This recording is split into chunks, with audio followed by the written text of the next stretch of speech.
ఓం నమ శివాయ నమ. ఓం శ్రీ సమ్మక్కాయ నమ. ఓం శ్రీ సారలమ్మాయ నమ. కుర్రో కుర్రు కొండదేవత అమ్మ పలుకు, జగతమ్మ పలుకు, సమ్మక్క పలుకు, సారలమ్మ పలుకు, వనదేవత పలుకు. జాయ్ కొండదేవతాయ నమ. కుర్రో కుర్రు వనదేవత పలుకు.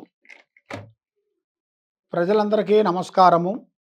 2026 ఫిబ్రవరి మాసం ఈ 12 రాసులకి స్థితిగతులు ఏమిటి, యోగ నక్షత్ర గడియలు ఏమిటి, మరి ఏమేమి నుంచి ఏ టైం నుంచి ఏ టైం వరకు ఎలా ఉండాయి, మరి ఇంట్లో మనశ్శాంతత ఎందుకు లేకుండా అయిపోతుంది, మరి చేతిలో డబ్బు ఎందుకు నిలబడతలేదు, మరి చేయాల్సిన పిల్లలకి చదువు పరంగా ఎంత చదివినా కూడా వాళ్ళకి బుర్రకెక్కుకోకుండా ఉండటం, పెద్దవాళ్ళు చెప్పిన మాటలు వాళ్ళకి అండర్స్టాండింగ్ కాకోకుండా ఉండటం, మానసికమైన ఒత్తిళ్ళు కొన్ని రావటం, మరి వ్యాపారంలో ముందుకు రాకోకుండా ఉండటం, బిజినెస్లో డెవలప్మెంట్ కాకుండా ఉండటం, చేసే పార్ట్నర్షిప్లో గొడవలు రావటం, మరి ప్రేమించిన స్త్రీ నుంచి కూడా కొన్ని లేనిపోయిన సమస్యలు చికాకులు కొన్ని ఎదురు కావటం, ఎవరు నమ్ముతారో వాళ్ళ నుంచి మనకి మోసం జరగటం, మరి ఇలాంటి స్థితిగతులు ఈ 12 రాశుల్లో ఉండవలసిన వాళ్ళందరికీ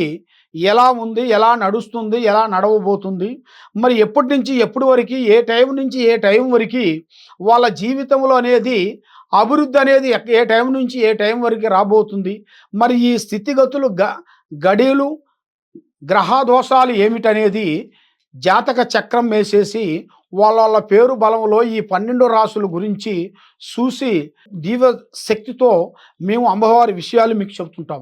కాబట్టి మీకు ఎలాంటి సందేహాలు ఉన్నా కూడా తప్పకుండా మమ్మల్ని సంప్రదించండి.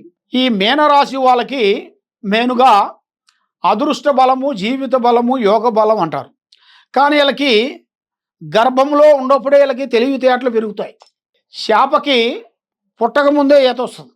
అదేవిధంగా ఈ మీనరాశి వాళ్ళకి చాలా వరకు తెలివితేటలు, ఆలోచనలు ఎక్కువగా ఉంటాయి.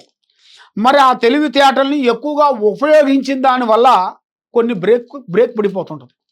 కాబట్టి అవి ఎంతవరకు ఉపయోగించాలో అంతవరకే ఉపయోగించాలి. మనం ఎంత స్పీడ్ పోవాలో ఆ స్పీడ్ పోవాలి, కానీ మితిమించిన స్పీడ్ పోతే మనకి యాక్సిడెంట్ అవుతుంది.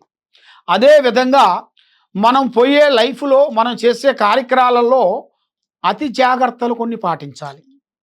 ఆ అతి జాగ్రత్తలు కొన్ని పాటించుకోకుండా ఎవరో చెప్పింది విని, ఎవరో చేసింది ఆలోచించి, ఎవరినో నమ్మి వాళ్ళ నుంచి కొంత మోసపోయి, వాళ్ళ నుంచి లేనిపోయిన సమస్యలు తెచ్చుకొని, వాళ్ళకి విద్యారంగంలో కానీ, బిజినెస్లో కానీ, వ్యాపారంలో కానీ, బిజినెస్లో కానీ కొంత డిస్టర్బెంట్ జరుగుతుంటుంది.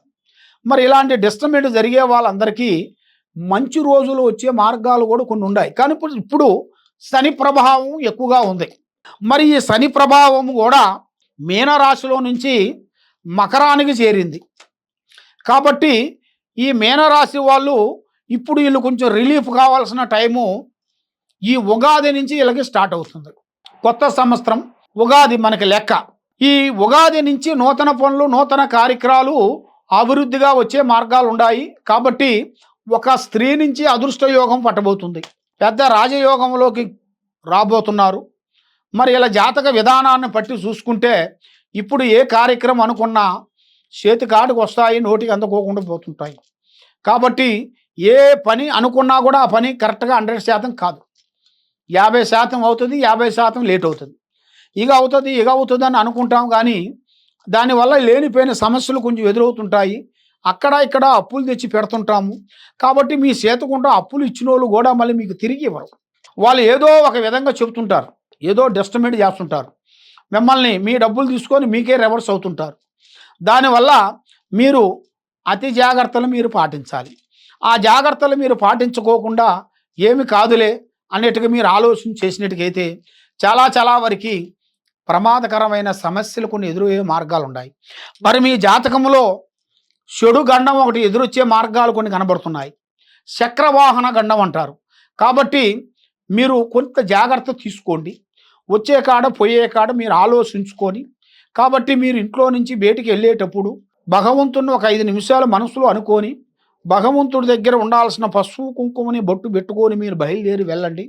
మీకు కరెక్ట్‌గా ఉంటుంది. తొందరపాటు వల్ల ఎన్నో నష్టాలు, ఎన్నో ఇబ్బందులు కొన్ని ఎదురయ్యే మార్గాలు కొన్ని కనబడుతున్నాయి.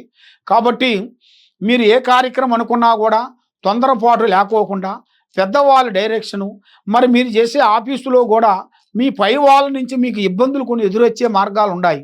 కాబట్టి మీరు చేసే ఆఫీసు విశేషాలలో గూడా అతి జాగ్రత్తలు మీరు పాటించినట్టుగైతే మీ జీవితంలో మీరు అనుకున్నది అనుకున్నట్టుగా సాధించే యోగం అనేది మీకు 100% మీకు రాబోతుంది. కాబట్టి నల్లటి వస్త్రాలు గాని, నల్లటి బండ్లు గాని ఎక్కువగా మీరు యూజ్ చేయకూడదు. దోస్తానం మీరు ఎక్కువగా ఉండకూడదు. దోస్తానం వల్ల మీకు ఎన్నో ప్రమాదాలు రాబోతున్నాయి. స్నేహం కొంచెం తగ్గించాలి. బంధుమిత్రులతో మీరు ఎక్కువగా ఓపెన్‌గా ఉండకూడదు. బంధుమిత్రుల వల్ల మీకు లేనిపోయిన సమస్యలు కొంచెం రాబోతున్నాయి. మరి మీ బంధువుల వల్ల గూడా మీరు ఏది అనుకుంటారో ఆ విషయాలు మిమ్మల్ని బ్రేక్ చేసేస్తుంటారు. ఆ బ్రేక్ చేసిన దానివల్ల మీరు లేనిపోయిన సమస్యలు జీవితాంతం బాధపడాల్సొస్తుంది. కాబట్టి మీరు ముందు జాగ్రత్త పడినట్టుగైతే మీ జీవితంలో అనుకున్నది అనుకున్నట్టుగా 100% సక్సెస్ అయ్యే మార్గం ఉంది. కాబట్టి మీ జాతక యోగాన్ని బట్టి చూసుకుంటే మీకు భూమిలో బంగారం దొరికే అదృష్ట యోగం కూడా కలిసొచ్చే మార్గాలు కూడా ఉన్నాయి.